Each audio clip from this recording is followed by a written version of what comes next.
En el nombre del Padre, y del Hijo, y del Espíritu Santo. Amén. Ven, Espíritu Santo, llena los corazones de tus fieles y enciende en ellos el fuego de tu amor. Envía, Señor, tu Espíritu, y todo será creado, y se renovará la faz de la tierra. Espíritu Santo, fuente de luz, ilumínanos.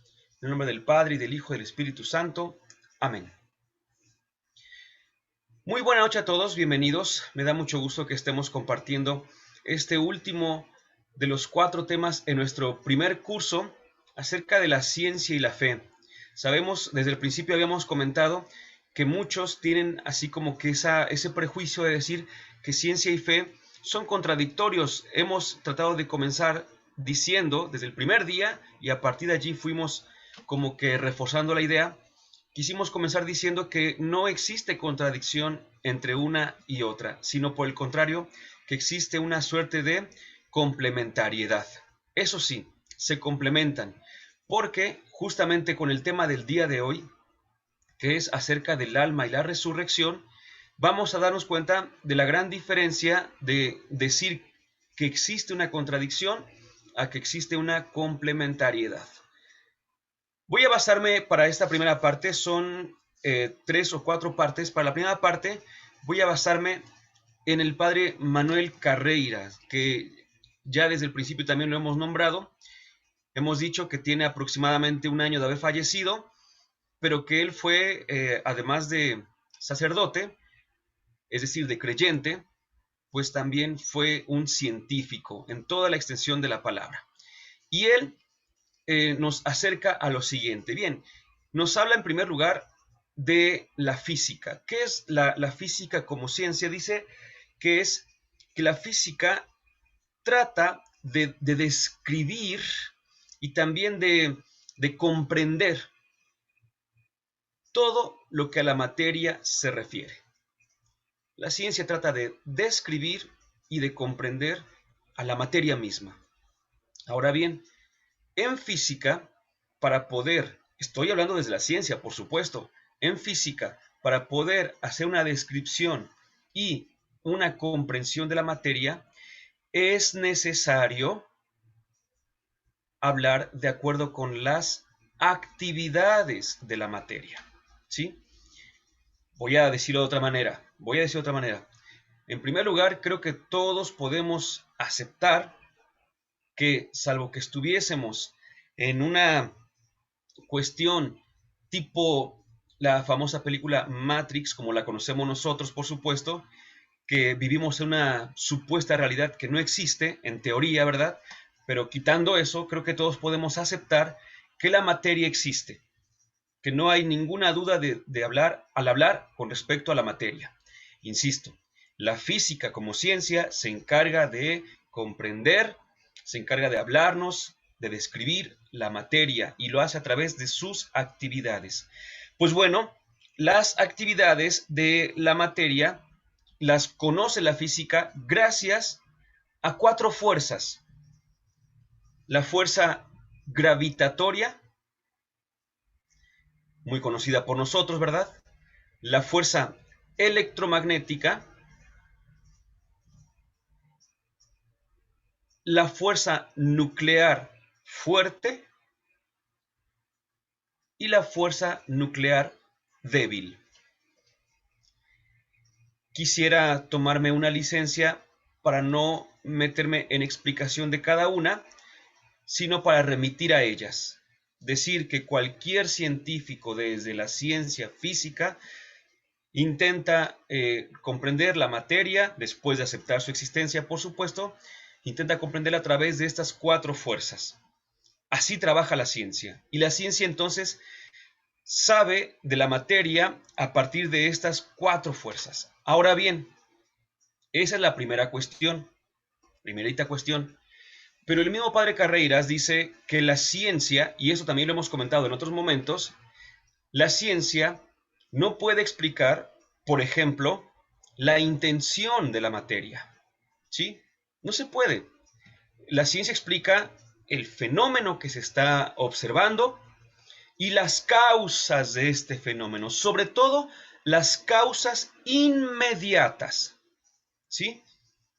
Pero, por ejemplo, si la materia tiene una finalidad, hacia dónde se dirige todo esto, la ciencia no lo sabe, porque no se puede explicar con esas cuatro causas. Si se le pregunta a la ciencia por qué hay algo en lugar de nada, la ciencia no puede responder tampoco eso.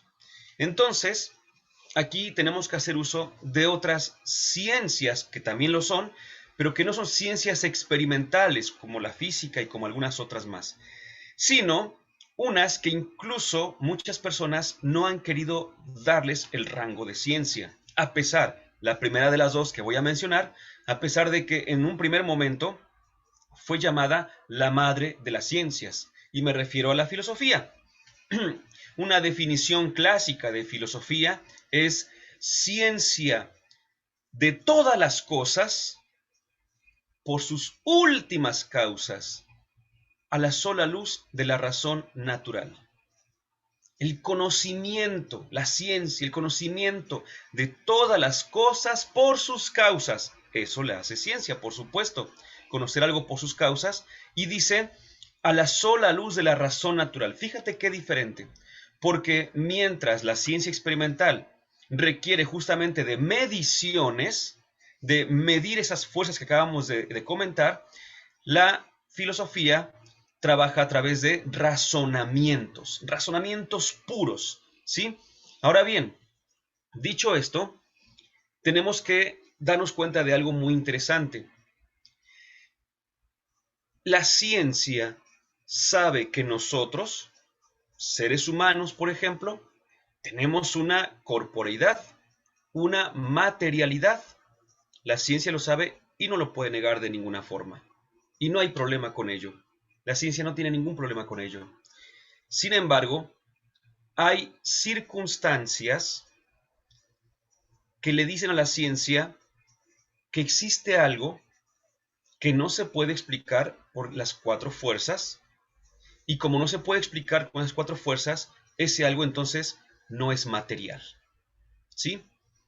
Por ejemplo, dice el padre Carreras, una poesía, una narración, la misma idea de la libertad, nada de eso se puede explicar por las cuatro fuerzas que rigen a la materia.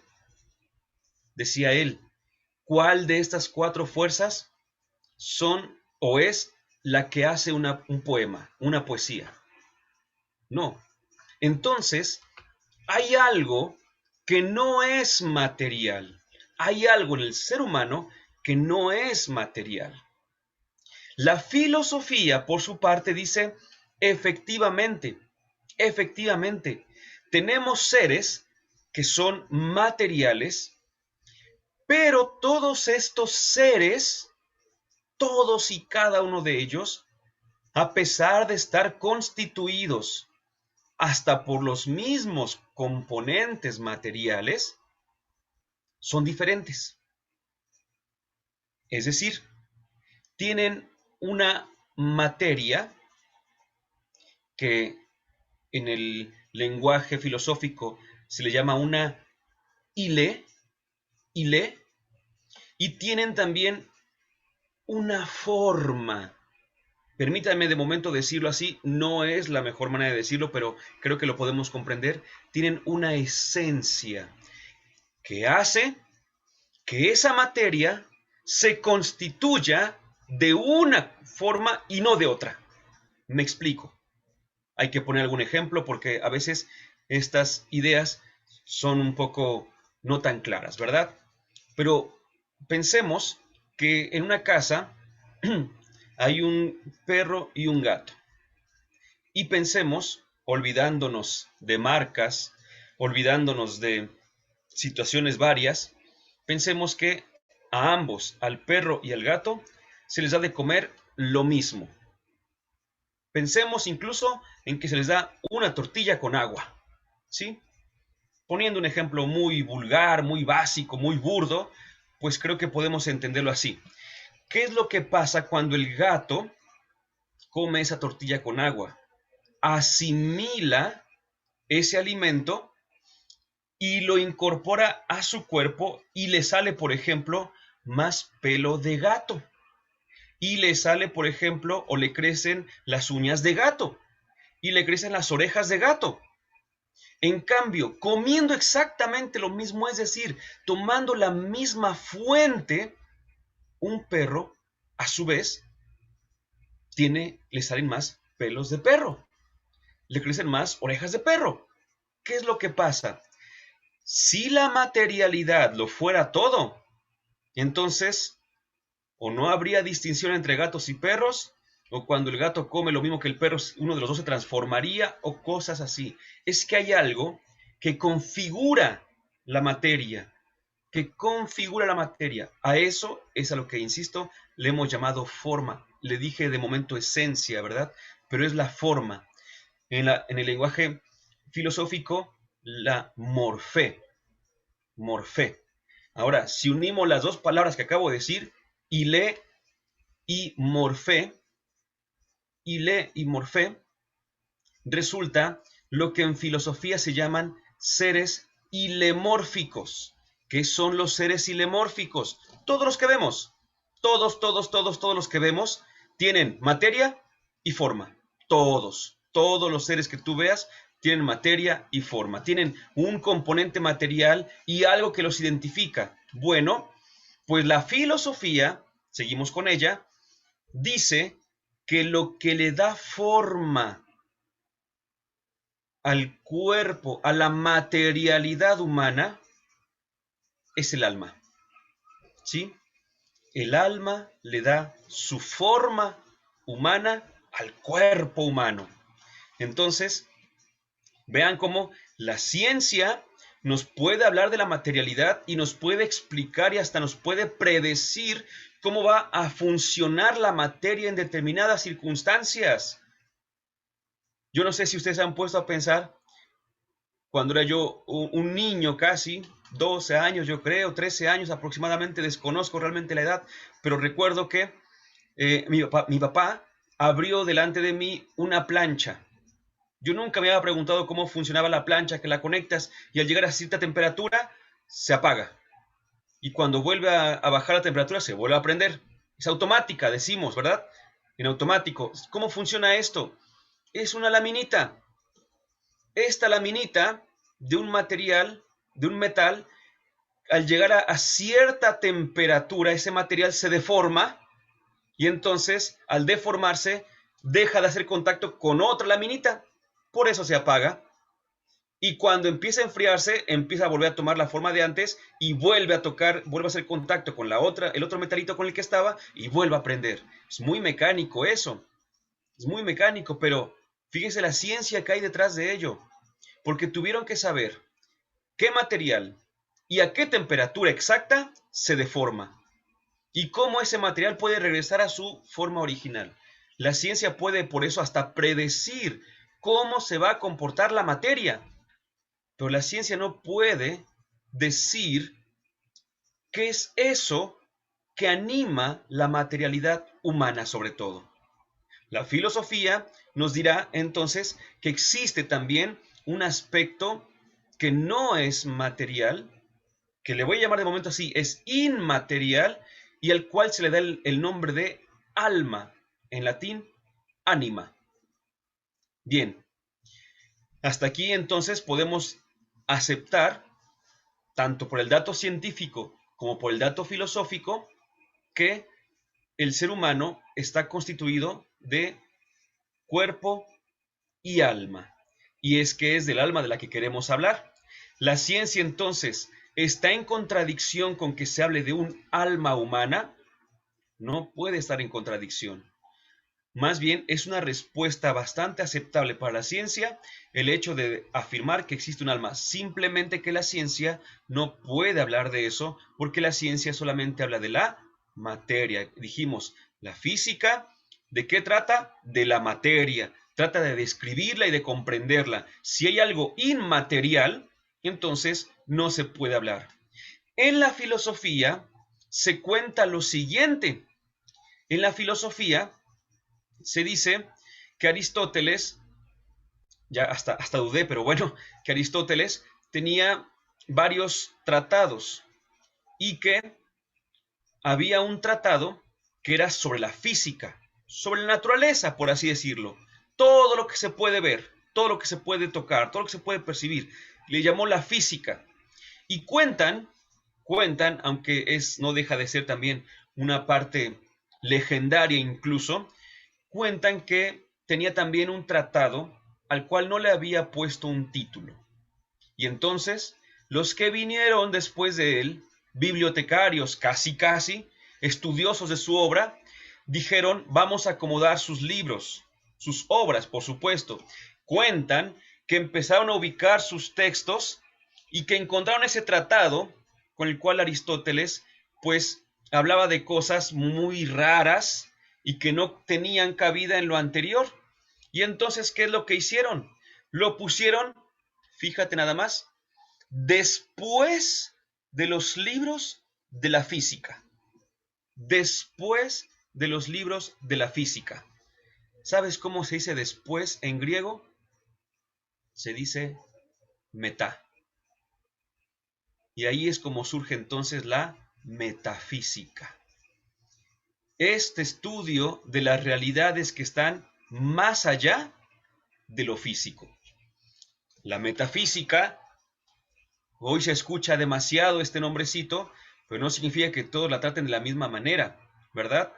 Hoy para algunos la metafísica es cada cosa que hasta cierto punto dice uno, Dios mío, si Aristóteles viera esto, quién sabe qué pasaría, ¿verdad? Viendo cómo su estudio tan racional, tan riguroso, tan filosófico, y lo andamos utilizando para cualquier cosita y ya todo es metafísico. No. La metafísica es el estudio de aquellas realidades que van después de lo físico. En ese sentido, si lo físico hace alusión a lo material, decimos, pues lo metafísico hace alusión a lo inmaterial.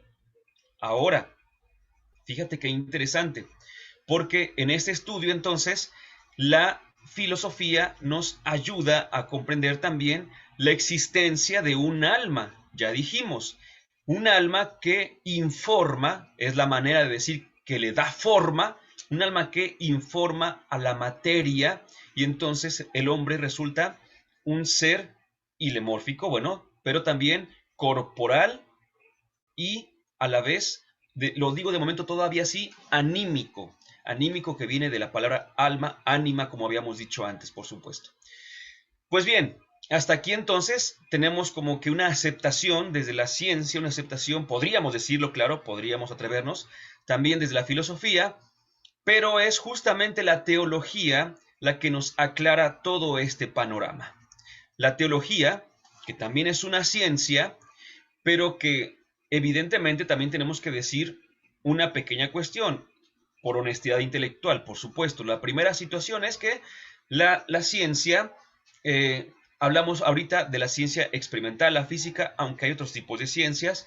Acabo de comentar un poco de una corriente filosófica, aunque hay más corrientes filosóficas, pero esta es la que nosotros creemos también de alguna manera, por así decirlo, que se manifiesta la verdad. Y por último, hablamos y vamos a adentrarnos obviamente, en la teología cristiana católica, ¿verdad? Cristiana católica, que debería bastar con decir cristiana para entender que es la católica, pero pues muchas veces todavía seguimos escuchando cristiano y seguimos pensando en el protestantismo. Pues bien, entonces por eso es necesario a veces como que delimitar cristiana católica. La teología cristiana católica es un estudio que se basa en la revelación que Dios ha hecho. No es con base en experimentos como la ciencia experimental, no es con base únicamente en razonamientos como la filosofía, pero se apoya en la ciencia, se apoya en la filosofía y la teología entonces hace una exposición hasta cierto punto experimental, racional, para poder hacer esta misma reflexión en torno a la fe, a lo revelado por Dios, a lo que Dios nos ha querido regalar a través de la palabra de sus profetas, a través de la memoria y del corazón de su pueblo, de su iglesia, a través, evidentemente, también a través de la Sagrada, la Sagrada Escritura y a través de todo el culto, la liturgia y demás. Ahí también nos habla Dios. Entonces, Dios ha hecho mucho, por supuesto, por nosotros. Nos ha dejado conocer demasiado, demasiado de aquello que Él es y que nos ha querido dar a conocer, y todavía nos ayuda a comprenderlo. Todavía no terminamos de comprenderlo. Nos falta mucho todavía, por supuesto. Pero ahí vamos. ¿Y qué es lo que podemos nosotros inteligir? Apoyándonos en los datos científicos y en los datos filosóficos, podemos hacer una lectura acorde con la fe de la Iglesia, por ejemplo, del Génesis 2:7. Insisto en esta expresión, una lectura, es decir, con su respectiva interpretación, una lectura acorde con la fe de la Iglesia de Génesis 2:7. ¿Qué dice Génesis 2:7? Dice que Dios tomó al hombre, bueno, más bien que tomó polvo del suelo, creó al hombre, dice, e insufló en su nariz aliento de vida, y resultó el hombre un ser viviente.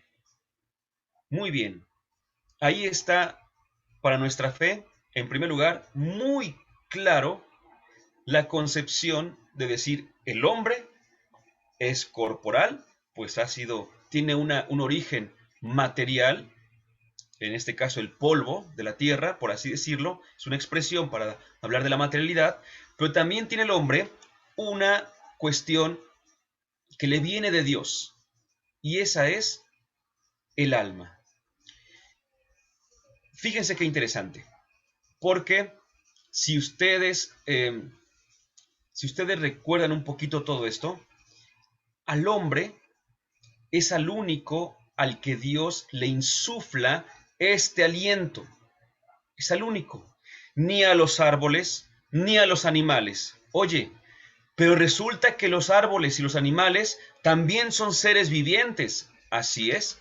Pero entonces, aquí nos damos cuenta de que la vida del hombre tiene un grado más alto que la vida de los animales y de los vegetales. Son seres vivos, así es, son seres vivos, pero el hombre tiene algo más, tiene aliento directo de Dios. Entonces, aunque son seres vivos, el animal y el vegetal, su vida es una vida finita, es una vida caduca, en el sentido siguiente, que una vez que estos seres mueren, muere todo, ¿sí? Muere todo el animal con su materialidad, con su cuestión que le hace ser vivo, le llamamos también alma, principio de vida, el vegetal por igual, pero el ser humano no. ¿Por qué? Porque el ser humano tiene un alma con una cualidad muy interesante. Es un alma inmortal. Además de ser inmortal, por supuesto, es un alma con una apertura a la trascendencia que es total, total. No puede el alma del ser humano decirse que no tiene una apertura a la trascendencia. Esta apertura es la que le ayuda al ser humano a poder plantarse, por así decirlo, delante de la creación y decir, tú no eres Dios. Esta alma y esta apertura a la trascendencia es la que le ayuda al ser humano a plantarse delante de cualquier cosa de la creación y decir, nada aquí es Dios. Incluso verse a sí mismo con todas sus cualidades, con todas sus características muy superiores a lo existente y decir, yo tampoco soy Dios. Y esto lo lleva al ser humano a poder afirmar la existencia de un ser superior. Es gracias a esta alma que tiene no nada más esa inmortalidad, sino esa espiritualidad. Ahí está. El alma humana tiene una cierta espiritualidad y entonces es esta espiritualidad la que le hace al ser humano capaz no tan solo de creer que existe un Dios, sino incluso de orar a ese Dios, de dirigir su vida según la voluntad de ese Dios, de ir siempre anhelando, buscando a ese Dios. Así pues, esta alma es un alma que Dios quiere, es un alma que ha sido dignificada por Dios mismo, ¿sí? No es un alma como insisto, como cualquier ser viviente. Vuelvo a decir que el alma es un principio de vida. Cualquier ser viviente tiene alma, pero el alma de los seres vivientes que no son los seres humanos es un alma que va a finalizar cuando termine también la existencia de ese ser en este mundo. Ahora bien, ya que estamos pues afirmando la existencia del alma, insisto, con la apertura de la ciencia, con la gran eh, complementariedad de la filosofía y ahora con el dato revelado aclaramos perfectamente y nos damos cuenta de que no están en contradicción, de que como decíamos al principio se complementan, lo que la ciencia propone, la teología también lo dice de una manera y va un poquito más allá y la filosofía también hace como un enlace entre las dos y entonces todo se complementa de una manera específica y especial.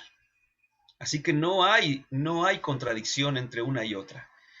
Repito, cuando alguien dice, por ejemplo, de una manera negativa, que no podemos hablar ni de Dios ni de los espíritus, por así decirlo, y obviamente, por lo tanto, tampoco del alma, porque no se puede medir y demás, pues habría que recordar esto que estamos diciendo. Efectivamente, hay cosas que no se pueden medir, pero es lo mismo a decir que porque hay cosas que no se pueden medir, la ciencia no puede llegar más allá. Justamente por eso, porque hay cosas que no se pueden medir o experimentar como otras más de esta creación. Entonces, esa es la cualidad del alma humana. Resumiendo, pero diciéndolo de otra manera. Estamos en el primer apartado, mis hermanos. Resumiéndolo, pero diciéndolo de otra manera. El hombre está constituido por cuerpo y alma. Ambos son principios del ser humano que configuran, escuchen esto que voy a decir ahora, la persona humana. La persona humana. Yo, por ejemplo, yo soy Sergio, tengo una corporeidad y tengo un alma espiritual. Mi corporeidad, me gusta mucho decirlo, mi corporeidad, de hecho, existía antes de que mi persona existiera. ¿Por qué? Porque mi corporeidad, los elementos que me configuran de manera material, si alguien vio una entrevista que me hicieron hace unos días, ahí comentaba que los elementos que me configuran, carbono, hidrógeno, oxígeno, nitrógeno, en un 98-99% mi cuerpo es eso. El 65% de mi cuerpo es oxígeno. El 65%.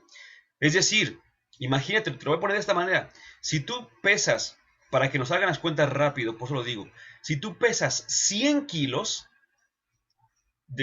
tu cuerpo tiene 100 kilos, 65 kilos son de puro oxígeno. Así, para que tengamos esas dimensiones de una manera un poquito más claras, ¿no? Que veamos que nuestra materialidad, insisto, tiene esta existencia y tiene esta corroboración. Nosotros, a final de cuentas, somos elementos de la naturaleza.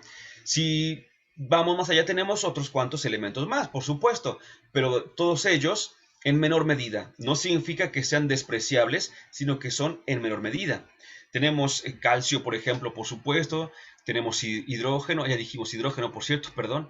Tenemos muchos elementos más que nos configuran en ese sentido, pues mi cuerpo, mi corporeidad existe desde antes de que yo existiera, porque como ya sabemos físicamente hablando, la materia no se crea ni se destruye, solo se transforma.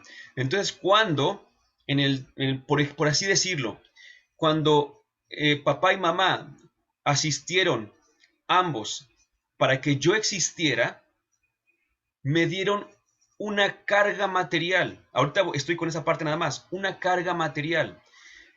Pero yo, bebé, ahí de apenas unos milímetros o quizás hasta poquito menos, tan pequeño, tuve que empezar a crecer. ¿Pero qué es crecer? Pues es ser alimentado y asimilar los alimentos. Sabemos pues que a través de mi madre fui recibiendo los nutrientes propios para que yo me fuera desarrollando primero dentro de ella y después fuera de ella yo me las he tenido que apañar más o menos para poder alimentarme y nutrirme y seguir creciendo, por supuesto, ¿no? Pero en ese sentido, no es que de la nada yo empezara a crecer, de la nada, no. Sabemos que la madre tiene que alimentarse porque los alimentos se va, repito, nutriendo el bebé. Entonces, mi materialidad existía desde antes de que yo existiera. ¿Sí? La materialidad. Y adivinen qué, por lo mismo, mi materialidad, una vez que yo muera, mi materialidad se va a reincorporar a la naturaleza. Después de un tiempo, por el viento, por los animales que ayudan a la degradación de mi corporeidad, de mi cuerpo, ¿verdad? Que los gusanos y demás, como solemos decir, se alimenten de mis restos físicos y un gusano de repente ya se fue por allá y ya llegó a otra parte y a lo mejor algún pájaro se lo llevó, etcétera, etcétera. Todo lo que a mí me componía materialmente hablando se va a reincorporar a la naturaleza. Y después de un tiempo, esta reincorporación volverá este nuevo ciclo, por así decirlo. Entonces, eso me dice una cosa, mis queridos hermanos. Me dice que yo no puedo limitarme a mi cuerpo. Porque si eso fuera una primera cuestión, mi cuerpo, mi corporeidad, si yo fuera únicamente en ese sentido mi corporeidad, dejaría de existir. En tanto el cuerpo se empieza a deshacer, yo dejaré de existir, lo cual no puede ser cierto. Hay algo que pervive, ese algo es el alma, por supuesto. Ahora, fíjate que hace rato dije persona, ¿cierto? Persona.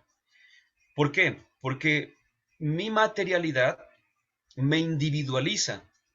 Por eso es que yo, estos deditos que tengo, por supuesto, esta manita que tengo, es distinta a tu mano. Mi corporidad es distinta a la tuya porque mi materialidad está unida gracias a mi alma, como decíamos, gracias a mi esencia de ser humano. Y entonces, eh, mi persona, la hacen mi corporeidad y mi alma. Cuando viene el momento de la muerte, se le llama, se dice que la muerte es la separación de cuerpo y alma. Pero el alma, a diferencia del cuerpo que se desintegra, el alma no se puede desintegrar. El alma, así se dice, es simple. ¿Qué significa que sea simple? Que no tiene partes. Y como no tiene partes, no se puede partir, no se puede desintegrar. Es justamente una de las cualidades que la hacen inmortal. Mi alma es simple, es inmortal, no perece mi alma. Ahora bien, esta alma, sabemos todos, lo hemos escuchado varias veces, y el Catecismo de la Iglesia Católica nos lo repite, esta alma, una vez que morimos, una vez que el alma se separa del cuerpo, va al encuentro del Creador, para tener lo que se le llama el juicio particular, ¿verdad? Y en ese momento entonces se verá si mi alma se encamina al cielo, se encamina al infierno o pasa por el purgatorio de manera analógicamente temporal, de manera temporal, y entonces después de un tiempo, pues ya se va al cielo. Y ahí estamos en la presencia de Dios, pero adivina qué, aquí viene lo que tenemos que entender. ¿Qué es la resurrección? ¿Qué es la resurrección?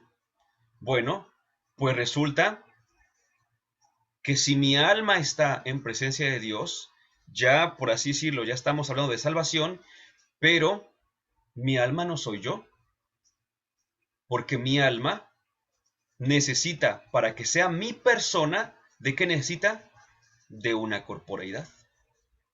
¿Sí? Aquí viene el asunto. El cuerpo sin alma, ¿qué le pasa? Se deshace. Ya lo estamos diciendo ahorita. Cuando mi cuerpo se separa de mi alma, cuando mi alma se va por otra parte y el cuerpo se queda aquí, el cuerpo se empieza a desintegrar. Claro está. Cuando mi alma se separa de mi cuerpo, ¿tiene razón de ser el alma sin el cuerpo? No, no tiene razón de ser, porque el alma, aquí viene lo que la teología nos enseña, el alma, nuestra alma fue creada en el mismo momento de la concepción directamente por Dios. Les dije hace ratito que papá y mamá asistieron dándome, y dándole a cualquiera de ustedes, dándome la carga material. Pero si estamos diciendo que somos cuerpo y alma, ¿quién me dio la carga espiritual? Pues obviamente que nos la dio Dios. Quisiera solamente aclarar un pequeño punto que algunas personas creen y que es interesante porque son ideas, primero equivocadas, por supuesto, pero parecen a veces inofensivas, lo cual no es cierto. No son tan inofensivas como parecieran. ¿Qué ideas? Nuestra alma no tiene preexistencia, ¿sí? No existe en el cielo antes de que nazcamos. No somos angelitos que están en el cielo y que cuando vamos a nacer ya caemos a la tierra. Eso no es cierto. Lo digo porque en algunos lugares he visto como póster que se llama Un ángel llamado mamá, que un angelito ya va a nacer y que empieza a hablar con Dios y dice, oye, es que me gusta mucho estar aquí, Dios. Claro que sí, pues el cielo. Sí, y dices que ya voy a nacer, ¿verdad? Así es, ya vas a ir a la tierra. Pero aquí tú me quieres mucho y me cuidas, efectivamente. ¿Y allá quién me va a querer? Bueno, allá te voy a dar a alguien que te va a cuidar casi como yo, te va a amar casi como yo, siempre va a estar contigo casi como yo. Y ese ser que te dé, dice el angelito, dice, es como un ángel también, ¿verdad? Dice, sí, dice, pues ese ángel se llama mamá. Bueno, la idea romántica, dramática y que emotiva, pues tendrá su razón de ser, pero es falso. No hay preexistencia, insisto, de las almas. Nosotros creemos que el alma humana es creada exactamente, decíamos inmediatamente, en el momento de la fecundación. Por eso nosotros defendemos que ese óvulo fecundado es una persona, ya es una persona. Aquí tenemos que distinguir lo siguiente. Esta persona, si ustedes se dieron cuenta, lo dije hace ratito, este óvulo fecundado empieza primero en esta unión, ya tiene una identidad genética distinta del papá y de la mamá. ¿Sí? Del papá y de la mamá, primero. Segundo, ya empieza una independencia propia, ya empieza a avanzar en su desarrollo. Ya es un ser vivo, dependiente por supuesto, pero aún con toda esa dependencia también es diferente. Es diferente de aquel cuerpo que le hospeda. Muy bien. Y no existe, aquí es el punto importante, no existe un momento de un salto cualitativo que nos haga pensar lo siguiente. Un día no es persona y el otro día ya lo es. No existe un salto cualitativo. Todo el tiempo hay cambios cuantitativos. Veámonos el día de hoy. Hace un tiempo pesábamos un número de kilos, después pesamos otro número de kilos. Hubo un cambio cuantitativo, pero seguimos siendo los mismos. Nuestra cualidad es exactamente la misma. Por eso nosotros también defendemos la vida desde el vientre de la madre, porque desde ese momento ya se habla de una persona con un alma propia, un alma propia. Entonces, fíjense cómo vamos ya aterrizando pues en esta idea. Dios creó esta alma en el momento de la fecundación porque no nada más manda las almas a la tierra y hay que vaguen. No, no, no. El alma tiene como primer destino el cuerpo. Su razón de ser. El alma no tiene lo que el cuerpo le puede ofrecer. El alma, al ser espiritual, el alma no huele, no ve, no conoce. Todo esto lo hace el cuerpo, ¿sí? Y asimismo, el alma se manifiesta a través del cuerpo. En el alma puede haber esta conciencia, la conciencia de uno mismo, y esta conciencia se manifiesta a través del cuerpo. En el alma también existe, por ejemplo, la capacidad de amar, no de enamorarse, eso también le corresponde al cuerpo, pero la capacidad de amar es del alma y cómo se manifiesta a través del cuerpo. Decía hace poco, si nuestra alma espiritual se abre al Señor y se derrota ante el Señor, adivina qué va a decir el alma. Señor, me postro ante ti. Pues el alma no se puede postrar. ¿Quién se postra? El cuerpo. No estoy diciendo que no se lleven, al contrario, hay una unión tan fuerte entre los dos que no hay razón de ser del cuerpo sin el alma, ya vimos lo que pasa, ni del alma sin el cuerpo. Por eso viene el aspecto final de la resurrección. ¿Qué es la resurrección? Que el alma vuelva a tomar esa corporeidad y estemos ya completos como personas, ¿sí? Que estemos ya bien completitos una vez más como personas. Como dice la Escritura, todos vamos a resucitar, algunos para la vida eterna, otros para la muerte eterna, pero todos vamos a resucitar, efectivamente, porque nuestra alma no ha desaparecido, ni en el cielo ni en el infierno, no desaparecen, están existiendo con Dios o sin Dios, pero ahí están. Y entonces, en el momento del final, en el momento último de la resurrección, entonces nuestra alma volverá a reunirse con el cuerpo. Ahora bien, este cuerpo, ¿qué cuerpo es? Porque muchos tenemos la idea de que se trata de una revivificación. ¿Qué viene siendo una revivificación? Pues que ahí en la tumba simplemente se levanta el cuerpo y ya. No, pues eso quizá te lo creo de los que en los últimos tiempos podemos ir a sus tumbas y ver que están ahí algunos restos. Pero ha habido millones de personas que han muerto desde hace cientos, miles de años y sus cuerpos ya se han reincorporado y ya hasta formaron parte de otros cuerpos humanos. Entonces, no podemos resucitar con el mismo cuerpo con el que morimos. Esa es una gran revelación que vemos justamente con la resurrección de Lázaro. Cuando Lázaro resucita, usamos esa palabra, ese nombre, resucitar. Sin embargo, no es lo más correcto. ¿Por qué? Porque Lázaro no resucitó. Lázaro fue revivificado. ¿Qué le pasó a Lázaro tiempo después de este acontecimiento con Jesús? Volvió a morir. ¿Qué le pasó a la hija de Jairo, ya grande, según su tiempo en este mundo, volvió a morir? ¿Qué le pasó al hijo de la viuda de Naín? Volvió a morir. ¿Qué le pasó a Jesús? Ese no volvió a morir. Ese no volvió a morir. ¿Por qué? Porque resucitó con un cuerpo glorioso. ¿Sí? Esa es la gran diferencia.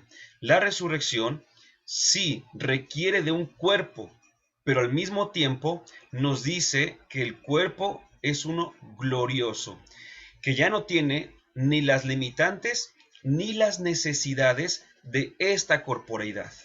Hay una forma muy bonita de decirlo, de verlo, si quieren que lo pongamos así. En este momento, y quizá recordando, no es la mejor manera de decirlo, pero nos puede ayudar, nos puede ayudar. Quizá recordando aquella afirmación de que el espíritu está pronto, pero la carne es débil, ¿verdad? Pensemos cuántas veces nuestra alma ha querido rezar, rezar a medianoche, después de un día muy, muy agotador, y nuestra alma dice, Señor, quiero estar un rato contigo. 3 minutos y bien dormidos. ¿Por qué? Porque nuestra alma en este mundo está bajo el imperio, permítame decirlo así, por favor, permítanme decirlo así, bajo el imperio de la corporeidad. Siempre, siempre, siempre, siempre. Miren, en nuestra conciencia en nuestros deseos, en nuestro interior, todos somos santos. Todos pensamos lo mejor y en nuestra mente hacemos lo mejor. Pero en el día a día,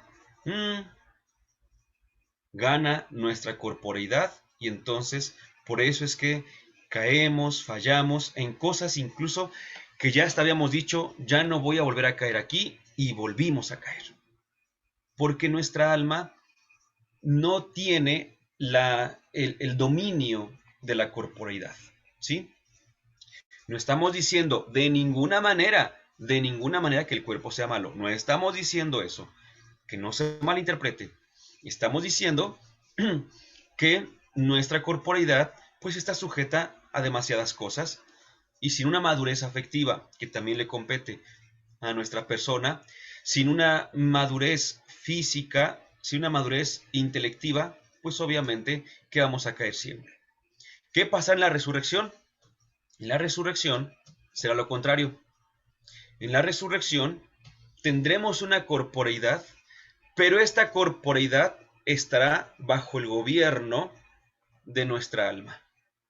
Y entonces sí, ya no pecaremos, por así decirlo, porque lo que pensemos, lo que anhelemos, lo que soñemos, eso es lo que va a pasar. ¿Sí?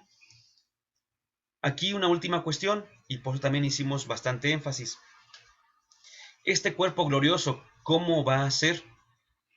De acuerdo con la resurrección de Cristo, que es el único dato que tenemos directo, por así decirlo, veremos que podrá alimentarse aunque no necesite de eso. Ustedes recuerdan que Cristo resucitado come con los discípulos. Entonces, esto nos dice que se puede tratar de un cuerpo material. Volviendo al Padre Carreira, el Padre Carreira dirá justamente que pensar en un cuerpo inmaterial, el cuerpo glorioso, que el cuerpo glorioso sea un cuerpo inmaterial, es un absurdo, dice él. No se puede pensar en eso, porque todo cuerpo es material. Bueno, entonces se puede como que entender también esta situación de que efectivamente el cuerpo material podrá alimentarse, pero no tendrá necesidad de eso. Será un cuerpo que tenga una agilidad tremenda, es decir, que pueda estar en este momento aquí y al siguiente instante a una distancia, vaya, lejísimos, lejísimos, cosa que se nos hace muy increíble, pero que la ciencia cada vez lo está haciendo más, ¿sí? La famosa, pues, teleportación o teletransportación, estar en un lado y de repente aparecer en otro. Ya la ciencia, por ahí ustedes habrán visto en estos días la nota, pues la ciencia ya lo está consiguiendo, ¿sí? Es más, otra cosa que la ciencia ha conseguido ya hace años y que nos parece muy difícil, es que, por ejemplo, en algunos laboratorios se expulsa, se proyecta mediante unos cañones ciertas partículas y aquí hay una barrera. Entonces se expulsan las partículas y este cañón tiene ciertas cualidades que de repente aquí va la partícula, desaparece y aparece de este lado. ¿Sí? Y eso decía justamente el padre Manuel Carreiras, que en paz descanse, decía, y eso lo hacen los laboratorios todos los días, por así decirlo, ¿no? Para ellos no es difícil entender esto. A nosotros se nos dificulta entender que Cristo se haya presentado en medio de los discípulos estando las puertas cerradas, ¿verdad? Ahí hasta nos lleva un poquito la delantera la misma ciencia, que dice que sí, que efectivamente, que cierta corporeidad pueda atravesar, es una mala palabra, pero atravesar una barrera que aparentemente es sólida. Bueno, es que los estudios científicos van mucho más allá y nos hablan de la cohesión entre los átomos y se puede hablar mucho acerca de si existen o no los cuerpos sólidos, pero es otro punto que tampoco podemos en este momento tratar. Diciendo todo esto, lo que queremos resumir es lo siguiente. La ciencia nos abre la idea, nos abre la puerta a la idea de que existe un elemento en el ser humano que no es material. La filosofía, conforme con esta afirmación, también afirma a su vez que esto, que no es material, a su vez le da forma a lo material. La teología nos ayuda diciendo que efectivamente existe un algo que llamamos alma y que esta alma es muy especial en el ser humano, que esta alma no muere, que el ser humano como persona muere, pero que su alma no muere, su alma vive, es inmortal y que está esperando la resurrección para poder reencontrarse con su cuerpo, pero no con el mismo cuerpo caduco, no con el mismo cuerpo que va a volver a perecer, sino con un cuerpo glorioso. Eso es lo que llamamos la resurrección. Decimos juntos: Dulce Madre, no te alejes, tu vista de nosotros no apartes. Ven con nosotros a todas partes y nunca solo nos dejes. Ya que nos proteges tanto como la de la Madre, haz que nos diga el Padre, el Hijo y el Espíritu Santo. Espíritu Santo. Amén.